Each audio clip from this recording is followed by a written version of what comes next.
पिछले महीने 17 तारीख को हम 30,000 शिक्षकों की नियुक्ति करने वाले थे। पता नहीं, लेकिन कभी कभी हम लोगों न्यायिक हस्तक्षेप जो हो जाता है, जुडिशियल इंटरवेंशन जो होता है, उसके कारण हमारे हाथ बंध जाते हैं। हम लोगों ने तो ये नियुक्तियां जो अभी 42,000 हमने की है और 1 लाख करने वाले हैं, वो भी रुकी हुई थी, न्यायालय में मामला पेंडिंग था। हम लोगों ने प्रोएक्टिवली विभाग की तरफ से लगातार कोर्ट से अनुरोध करते हुए हमने तो लास्ट में यहाँ तक कहा कि भाई आप जिनको कहिए, जैसे कहिए, नियुक्तियाँ करने के लिए हम तैयार हैं, हमको लेकिन नियुक्ति करने दीजिए। आप जो फॉर्मूला बना दीजिए, जो क्राइटेरिया बना दीजिए, जो प्रोसीडियर तय कर दीजिए। लेकिन कुछ आरक्षण से रिलेटेड बात है, हमने कहा कि आप कहिए तो उतना पद हम रिजर्व करके छोड़ देते हैं, बाकी पदों पर करने दीजिए। बहुत आरजू मिन्नत के बाद न्यायालय ने इजाज़त दी तो अभी 42,000 किया है। सब लोगों की इच्छा रहती है विजय चौधरी जी कि बिहार बाकी स्टेट के मुकाबले, जो दूसरे प्रोग्रेसिव स्टेट हैं, उससे मुकाबला हम कैसे करें, उसके लिए क्या रोक। बहुत बहुत शुक्रिया। आइए हम चर्चा को शुरू करते हैं। सबसे पहले, बिहार का एक गौरवमयी इतिहास रहा है, इसमें कोई शक नहीं है। हम लोग सिरमौर रहे हैं शिक्षा के क्षेत्र में। तो हम शुरुआत करते हैं पिछले 15 साल की जो विकास यात्रा रही है नीतीश कुमार गवर्नमेंट की, उसके आप साक्षी रहें, आप साथ साथ चलते रहें नीतीश कुमार जी के साथ में। एक सबसे बड़ी जो उपलब्धि रही है कि शिक्षा का एक माहौल बना है बिहार में। गांव-गांव में शिक्षा की जो अलख है वो नीतीश कुमार ने पहुंचाई है। इसमें निश्चित तौर पे सरकारी जो सेक्टर है उसकी बड़ी भूमिका है, उसके साथ साथ जो निजी क्षेत्र के लोग जुड़े हैं, कदम से कदम मिला के चल रहे हैं, उनकी भी बहुत बड़ी भूमिका है। तो शुरुआत करते हैं कि संविधान में जो एक नीति निर्देशक तत्व है, उसके अंदर सबसे बड़ी बात यह आती है कि जो शुरुआती शिक्षा है उसको किस तरह से हम बेहतर बनाएं। 5 वर्ष से लेकर 14 वर्ष के बीच के जो बच्चे होते हैं, जहां से एक नींव पड़ती है शिक्षा की, तो उसको लेकर नीतीश कुमार सरकार ने क्या क्या अभी तक महत्वपूर्ण कदम उठाए, तो उसके बारे में आप कुछ बताते।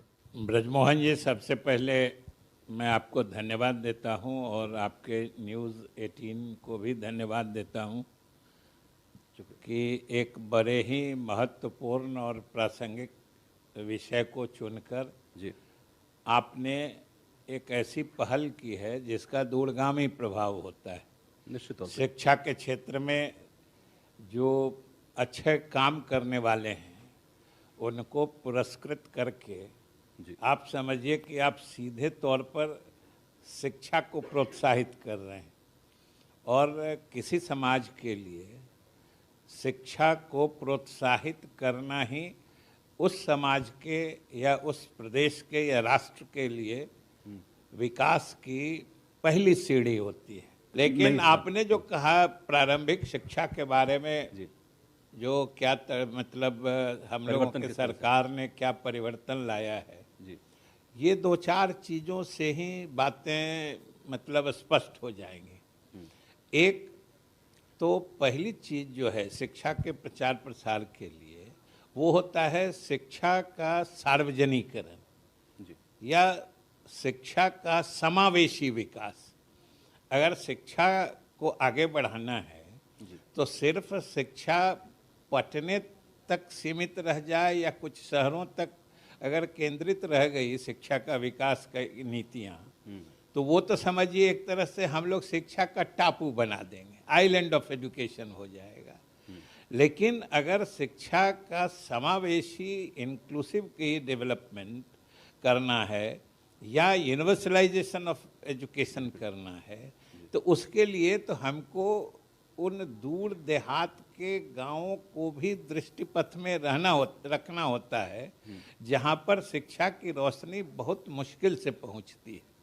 और हम लोगों की सबसे बड़ी उपलब्धि उसी क्षेत्र में है कि आप अगर देखेंगे तो हम लोग की जब सरकार यहाँ बनी थी, आई थी, तो उस समय जो स्कूल से बाहर छूट जाने वाले बच्चे थे उनकी संख्या थी लगभग 12.5% से अधिक थी, जो स्कूल जा ही नहीं पाते थे, चाहे गरीबी से हो, चाहे पारिवारिक सामाजिक मजबूरी के कारण हो। वो 12.5% बच्चे स्कूल जा ही नहीं पाते थे। लेकिन आज मुझको बताते हुए आपके चैनल के माध्यम से देश और प्रदेश के लोगों को कि आज वो प्रतिशत 1% से भी नीचे आ गई है। अभी हम लोगों ने पिछले दिनों संयोग से कोविड ने तो सबसे अधिक किसी क्षेत्र को प्रभावित किया है, जी, मतलब बुरे स्कूल ही रहा है। यस, कुप्रभावित करना जो करते हैं तो वो शिक्षा का क्षेत्र ही है। और हम लोग ये घोषणा करने वाले थे कि अब कोई भी स्कूल जाने की उम्र का बच्चा आज स्कूल से बाहर नहीं छूट रहा है। इसके लिए हम लोगों ने एक प्रवेशोत्सव कार्यक्रम की शुरुआत की थी कि जिसमें हमारे शिक्षक, जनप्रतिनिधिगण सबका हमने कार्यक्रम बनाया था कि पूरे गांव में डोर टू डोर जाके जो कोई स्कूल जाने की उम्र का बच्चा घर में नहीं रहे, सब स्कूल जाए। ये कार्यक्रम हम लोगों ने चलाया था। ठीक उसी समय कोविड आ गया, 2 साल से तो आप सब लोग देख रहे हैं। और ख़ास तौर से जो प्रारंभिक क्षेत्र, जो प्राथमिक और मध्य विद्यालय होते हैं, उस क्षेत्र में तो आप देखेंगे तो स्कूल की संख्या देखिए, लगभग 70,000 विद्यालय आज काम कर रहे हैं। पहले छात्र शिक्षक अनुपात जो होता है जी, वो उस पर अगर आप देखिएगा तो पहले वो 65-70 के बीच में हुआ करता था। आज हम लोग 45-47 के बीच में आ गए हैं। इतने शिक्षकों को हम लोगों ने पद सृजित करके उनकी नियुक्तियां की हैं। इसी तरीके से इतने हम लोगों ने आधारभूत संरचनाओं में विकास किया है कि जो पहले समझिए कि छात्र और वर्ग कक्ष, मतलब स्टूडेंट और क्लासरूम का रेशियो था, वो भी बहुत घट के पहले करीब 70 से ऊपर था, 40-45 आ गया, जो हम लोग लगभग नेशनल एवरेज के पहुंच गए हैं। तो इस तरीके से उस क्षेत्र में हम लोगों ने काफ़ी अच्छी प्रगति की है और उसके नतीजे भी सबके सामने आ रहे हैं। एक चीज़ हम बता दें कि हम संतुष्ट नहीं हैं कोई, हम अपने जितना हम लोगों ने उपलब्धि हासिल की है, जो हम लोगों ने अचीव किया है, ये हम लोग खुद इसे संतोषप्रद नहीं मानते। हमें अभी और भी आगे जाना है। लोग इसी सिलसिले में बात करते हुए एक बड़ा जो हॉट टॉपिक रहता है बिहार में कि शिक्षकों की भर्ती समय पे नहीं हो पा रही है, उसमें डिले हो रहा है। तो बिहार के लोग ये जानना चाहेंगे, और खास करके जो शिक्षक वर्ग के लोग हैं उनके लिए आप बताइए कि आपकी सरकार अभी क्या कर रही है। ये बड़ा प्रासंगिक मुद्दा आपने छेड़ा है जी, हम लोग खुद सरकार की तरफ से समय समय पर जो शिक्षक के योग्य अभ्यर्थी हैं उनके लिए और अभिभावकों के लिए भी बताते रहे हैं कि चाहे प्रारंभिक शिक्षा यानी 1 to 8 की हो या फिर माध्यमिक या उच्च माध्यमिक 8 से लेके 11 तक की हो, 12 तक की हो, हम लोग शिक्षकों की नियुक्ति का अभियान चला रहे हैं। और अभी तक पिछले ही महीने हमने 42,000 शिक्षकों की नियुक्ति की है और अभी अगले फेज में हम लोग लगभग 1.25 लाख शिक्षकों की नियुक्ति करने वाले हैं। और जो अभी हम आर.के. सिंह जी को बहुत धन्यवाद देना चाहते हैं कि उन्होंने सरकार के कई सफल और प्रभावकारी नीतियों की चर्चा की है।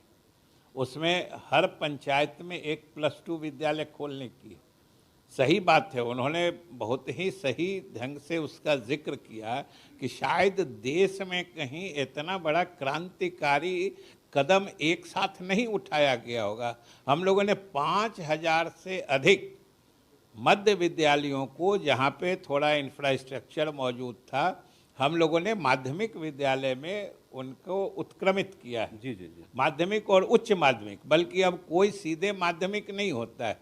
हम लोग जो माध्यमिक है उसको उच्च माध्यमिक यानी +2। और अभी पिछले महीने 17 तारीख को हम 30,000 शिक्षकों की नियुक्ति करने वाले थे। पता नहीं, लेकिन कभी कभी हम लोगों न्यायिक हस्तक्षेप जो हो जाता है, जुडिशियल इंटरवेंशन जो होता है, उसके कारण हमारे हाथ बंध जाते हैं।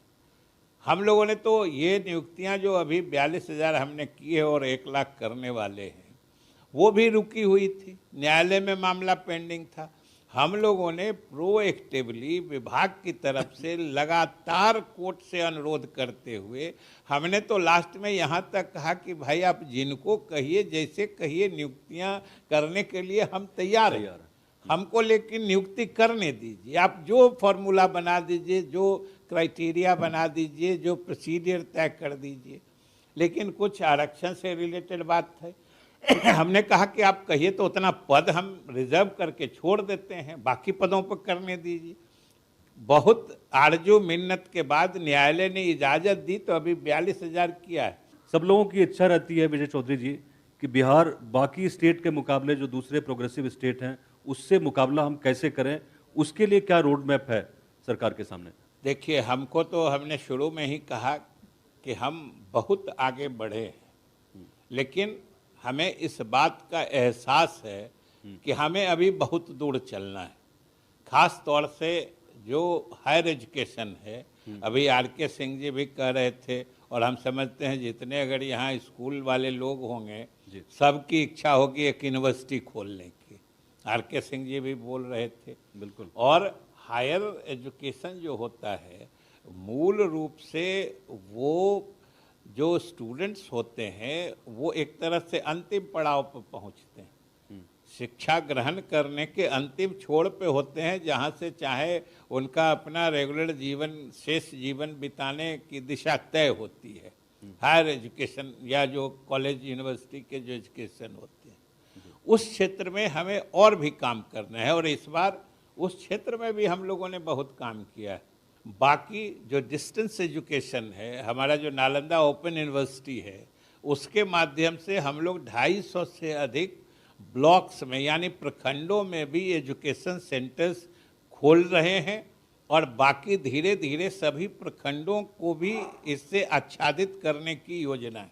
इसलिए हम लोग लगातार इसमें आगे काम कर रहे हैं, और हमें पूरा भरोसा है कि आने वाले समय में भी कोई विद्यार्थी चाहे गांव का हो, देहात का हो, गरीब हो, अगर उच्च शिक्षा ग्रहण करना चाहता है तो उसको कोई परेशानी नहीं। निश्चित तौर पे जो भौगोलिक स्थिति है जिसकी चर्चा इन्होंने की, बिहार के लोग अवगत हैं, बिहार के बाहर के जो लोग हैं वो भी जानते हैं इस बात को कि हर साल किस तरह से बारिश और बाढ़ की वजह से बिहार प्रभावित होता है। लेकिन इसके बावजूद भी जो सरकार की नीतियां हैं शिक्षा को आगे बढ़ाने को लेकर सरकार बिल्कुल प्रतिबद्ध है, नीतीश सरकार, क्योंकि जो सोशल सेक्टर है उसको लेकर नीतीश जी काफ़ी आगे रहते हैं और लगातार बढ़ावा देने का काम करते हैं। आप हमारे साथ आए और बातचीत की, आपने दिल की बात रखी, राज्य सरकार की जो नीतियां हैं, चुनौतियां हैं और क्या क्या संभावनाएं हैं उसकी बात की।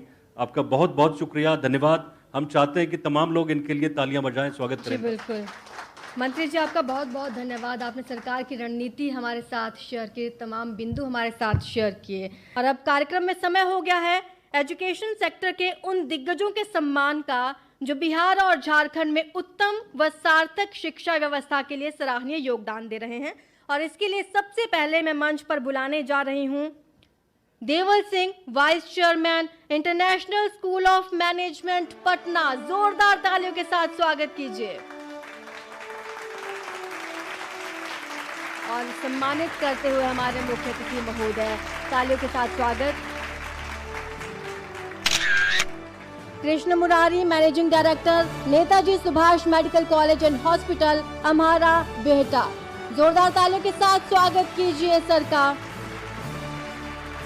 शिक्षा के क्षेत्र में बेहद ही महत्वपूर्ण योगदान इनका रहा है और अभी मुख्य अतिथि इन्हें सम्मानित करेंगे। Doctor Ajay Bhushan Prasad, associate professor, Ashoka institute of technology and management, Varanasi. जोरदार तालियां हो जाएं सर के लिए। फिर से जोरदार तालियां हो जाएं क्योंकि इनका बेहद सराहनीय योगदान रहा है शिक्षा के क्षेत्र में, और शिक्षा समाज की बुनियाद है। तो अब शिक्षा में उल्लेखनीय योगदान के लिए बिहार के एजुकेशनिस्ट को भी हम धन्यवाद देना चाहेंगे। सबसे पहले मंच पर बुलाना चाहूंगी डॉक्टर आर.के. सिंह, डायरेक्टर हैं international school of management Patna.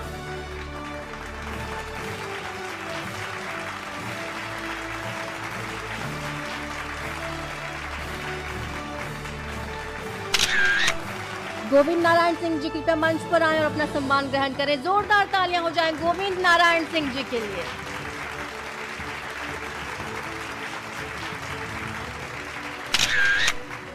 और सेकंड पैनलिस्ट को हम बुलाना चाहेंगे doctor Arvind Prasad, Netaji Subhash medical college and hospital, Amhara Bihta, Patna. As a panelist इनका बेहद महत्वपूर्ण योगदान रहा हमारे इस कार्यक्रम में। अब मैं मंच पर बुलाना चाहूंगी Vipin Kumar Singh, founder and managing director, goal educational service private limited, Patna, Bihar. जोरदार तालियां हो जाएं मिस्टर विपिन।